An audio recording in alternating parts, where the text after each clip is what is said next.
Oke, surat An-Nur ya. Laki-laki yang baik untuk perempuan yang baik, dan laki-laki yang jahat untuk perempuan yang jahat. Tapi yang terjadi kadang-kadang nggak seperti itu. Oke, lihat nih. Yang terjadi sudah pasti seperti itu. Yang terjadi sudah pasti seperti itu. Hanya kadang-kadang ada perempuan-perempuan yang merasa baik. Tiba-tiba suaminya jahat. Aku kan sudah baik. Kenapa suamiku dapat jahat? Enggak, lu sebenarnya sama. Cuma lu merasa baik. Itu yang pertama. Yang kedua, sama pas nikah, tapi hijrah setelah itu. Itu yang lebih banyak lagi. Jadi pas nikahnya sama, tapi pas setelah nikah, perempuannya hijrah. Problem lah dengan laki-laki ini. Itu yang banyak juga tuh. Nah itu jadi semuanya sama. Contoh, saya pernah cerita tentang seorang perempuan yang nikah. Yang dia nikah sama seorang mualaf. Jadi dia nikah sama seorang mualaf. 3 bulan kemudian mualafnya murtad. Dan tidak hanya murtad, dia ya karena sudah nikah ya. Lalu kemudian sudah nikah, sudah berhubungan dan segala macam. Ini cewek nangis-nangis. Kenapa Allah begitu menguji saya? Sementara saya itu menginginkan kebaikan. Saya udah tahajud Ustadz setiap hari. Saya sudah banyak sedekah Ustadz. Saya juga sudah banyak melakukan ini. Saya juga udah mau belajar dan segala macam. Lalu kemudian setelah curhat sampai nangis-nangis, saya bilang sama ibunya, Ibu mohon maaf Ibu, mohon maaf banget. Saya cuma mau ngasih tahu aja. Ibu sampai sekarang belum kerudungan. Paham maksudnya? Ibu sampai sekarang belum kerudungan. Artinya apa? Artinya wajar ketika ada orang yang ngelihat ibu nggak kerudungan, dia mau. Karena berarti ketika dia milih ibu yang nggak kerudungan, bagi dia kerudungan itu nggak penting. Kayak saya dulu. Ketika saya nggak suka sama orang kerudungan, nggak mungkin saya cari orang yang kerudungan. Maka secara logika, cowok baik pasti dapat cewek baik pasti dapat cowok baik. Contoh, lihat ya. Saya setelah hijrah, setelah masuk Islam, saya berusaha memahami agama Islam. Maka saya mulai nggak suka dengan orang-orang yang terlalu banyak mendewakan materi. Dulu pacar saya itu orangnya lumayan berada. Dia sering pergi healingnya, pergi ke puncak. Dia sering perginya kemana-mana. Waktu itu, sekarang alhamdulillah mungkin gak begitu lagi. Bagi saya itu udah menjadi masalah. Kenapa menjadi masalah? Karena saya gak suka gaya hidup yang seperti ini. Bisa difahami?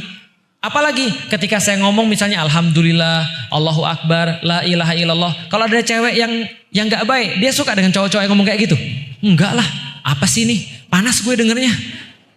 Terus pertanyaan saya, kapan ketemu cowok baik sama cewek nggak baik ini? Kapan ketemu cowok baik sama cewek nggak baik? Di kampus ya. Di kampus. Saya dulu di IPB, aktivitas saya di dakwah. Di mana di dakwah? Di Badan Kerohanian Islam Mahasiswa. Di organisasi keislaman. Di kelas, di fakultas, saya juga punya organisasi keislaman. Ngubek terus di sana. Pagi sampai siang saya kuliah, siang sampai malam rapat, kadang-kadang nempelin di mana-mana poster, nulis, lalu kemudian ngontak orang, datengin adik kelas, ngisi adik kelas dan segala macam. Kapan saya ketemu cewek-cewek yang nggak baik ini? Nggak pernah. Mungkin ketemu pas menjelang subuh. Saya pergi sholat subuh, dia pulang dugem. Itu pun dia suka nggak sama saya? Gak mungkin. Makanya kita itu akan dikumpulkan berdasarkan circle kita. Itu logis banget. Contoh ya, coba ibu-ibu lihat tuh. Ibu nikah kan sudah ya. Di mana ketemu sama suaminya? Coba lihat. Pasti circle-nya sama. Enggak Ustadz, saya kantor di sini, dia kantor di situ. Terus di mana ketemunya? Kan nggak mungkin tiba-tiba ketemu misalnya di supermarket tiba-tiba tabrakan. Wah ini calon istri saya. Kan nggak mungkin gitu. Paham gak sih maksudnya? Pasti ada sesuatu yang terjadi. Pasti ada ruangan yang sama, circle yang sama. Nah itu maksudnya kesamaan. Karena orang-orang yang sama biasanya milihnya itu-itu juga. Gitu kan ya? Pertanyaan saya. Kalau orang-orang Chinese biasanya nikahnya sama siapa? Chinese juga. Kenapa? Nah, sekolahnya sama.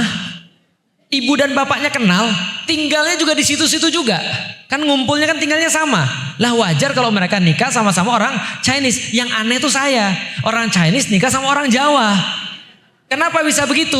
Nah itu menurut Ustadz tuh gak sama. Kata Ustadz tadi orang dipertemukan dengan orang yang sama. Saya sekelas sama istri saya. Satu organisasi keislaman. Wajar kalau saya lihat dia naksir. Karena saya bersama-sama. Bisa difahami? Maka orang-orang yang naksir itu biasanya frekuensinya sama. Karena sama-sama kelabing gitu kan ya. Sama-sama pergi kelabing. Wah keren nih cewek dance-nya. Wah jadi suka dia. Bisa dipahami? Kalau saya mungkin gak suka sama cewek yang kelabing. Ya gak mungkin lah. Ketemunya juga di mana? Gitu kan ya. Artinya setiap orang pasti dikumpulkan dengan yang sama. Kecuali kita nabi. Nah, beda tuh. Kecuali kalau kita nabi, ujiannya parah. Nabi Nuh ujiannya istrinya nggak sama. Nabi Lut ujiannya istrinya nggak sama. Nah tapi jarang orang-orang yang ujiannya seperti nabi. Nah pertanyaan berikutnya, Ustadz, kalau sekarang kita sudah nikah, ya apapun lah yang tadi Ustadz bilang, apakah kita merasa soleh, ternyata kita nggak sesoleh itu, ataukah kita pas nikah sudah hijrah? Sehingga kita mendapati ternyata pasangan kita bermaksiat.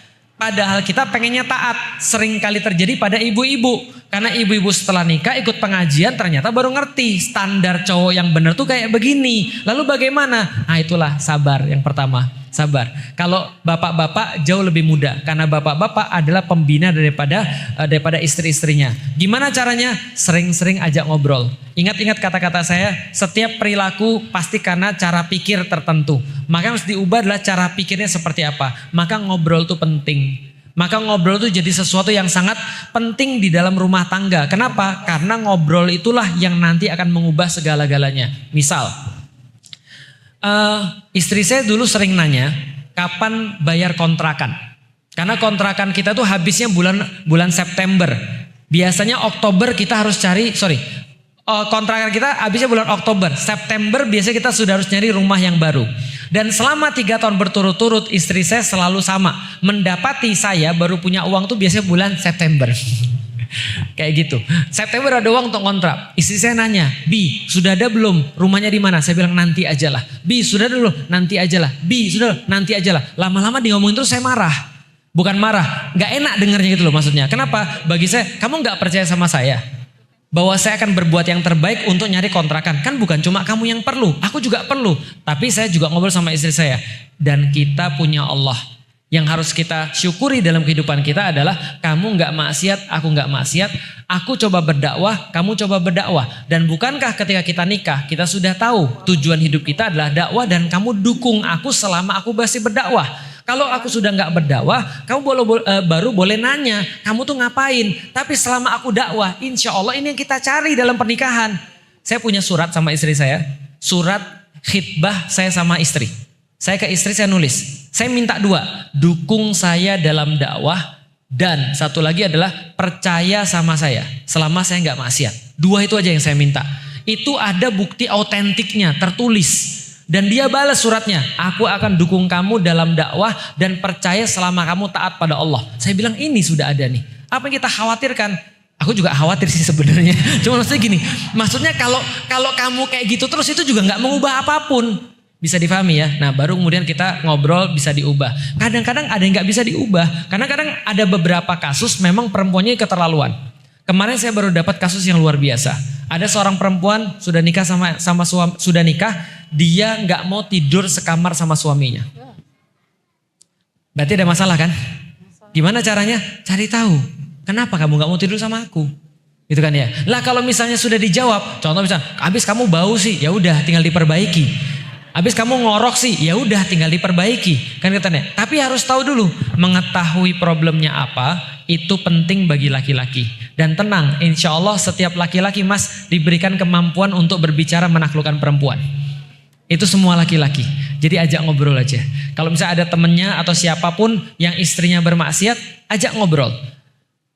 Ustadz, istri saya tuh sudah kayak kaumnya Nabi Lut.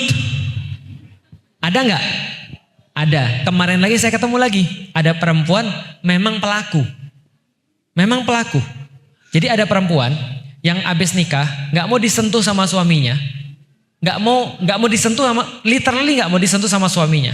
Begitu disentuh dia marah. Lalu kan kemudian ya laki-laki kan bertanya kan, ngapain aku nikah? Paham nggak sih maksudnya?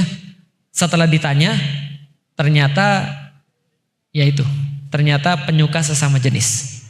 Nah kalau sudah kayak gitu, ya saya bilang sama orangnya, ada 2 kemungkinan lagi mas kalau sudah dapat kayak gitu. Pertama, coba ubah dia. Kalau dia mau kasih waktu, aku kasih waktu kamu 3 bulan. Kamu boleh mengubah diri kamu dan aku yakin kamu bisa dan aku bantu. Tapi kalau masih tidak bisa, ya udah, itulah gunanya ada yang namanya perceraian. Kalau sudah nggak ada yang dicari dalam kehidupan, apa yang mau dicari lagi? Pernikahan, apa yang mau dicari lagi? Kalau gitu tujuan pernikahan apa? Selalu saya ulangi ada 4. Pertama, memperjuangkan sesuatu yang sama. Itu adalah bagi saya dakwah Allah. Yang kedua adalah dia mencari sakinah, yaitu adalah ketenangan dalam rumah, ketenangan dalam istrinya atau ketenangan dalam suaminya. Yang ketiga adalah mawaddah atau hubungan biologis atau kecintaan cinta dalam bentuk biologis, cinta dalam bentuk syahwat, itu juga dicari di dalam pernikahan. Yang keempat rahmah, keturunan, kasih sayang. Nah, itu adalah 4 yang dicari. Kalau nggak bisa memfasilitasi keempat ini, ya untuk apa menikah? Kira-kira gitu ya. Oke, ada berapa pertanyaan lagi? 1 lagi.